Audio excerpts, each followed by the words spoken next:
என்னது, light house பக்கத்துல வீட்டு மனையா?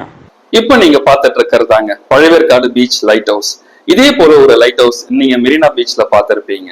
லைட் ஹவுஸ்னா என்னங்க? இந்த கலங்கரை விளக்கம் எதுக்காக உண்டாச்சு?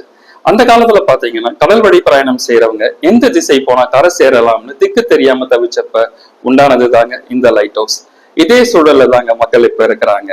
எந்த திசையில இடம் வாங்கலாம், எந்த இடத்துல முதலீடு செய்யலாம் அப்படின்னு திக்கு தெரியாம குழம்புறாங்க. உங்க குழப்பத்திற்கான ஒரு கலங்கரை விளக்கம் தாங்க நம்ம தனிகை எஸ்டேட்ஸ் வழங்கும் பொன்னேரி அதிர்ஷ்டம். DTCP RERA approved residential land வீட்டுமனைகள். சதுரடி வெறும் 525 ரூபாய்க்கு நம்ம கொடுக்குறோங்க. முழு தொகை செலுத்துறவங்களுக்கு பத்திரப்பதிவு, பட்டா அனைத்தும் இலவசம். 1 வருஷம் 2 வருஷம் சுலப தவணை முறை திட்டமும் இருக்குங்க. மெரினா பீச் லைட் ஹவுஸ் பக்கத்துல இடம் வாங்க முடியலையா? கவலையை விடுங்க, நம்ம பழவேற்காடு பீச் லைட் ஹவுஸ் பக்கத்துல இடத்த வாங்கிடலாம். ஃப்ரீ சைட் விசிட்டுக்கு ஸ்கிரீன்ல தெரியிற நம்பர் கால் பண்ணுங்க. உங்க அதிர்ஷ்ட மனையை புக்கிங் பண்ணுங்க. நன்றி, வணக்கம்.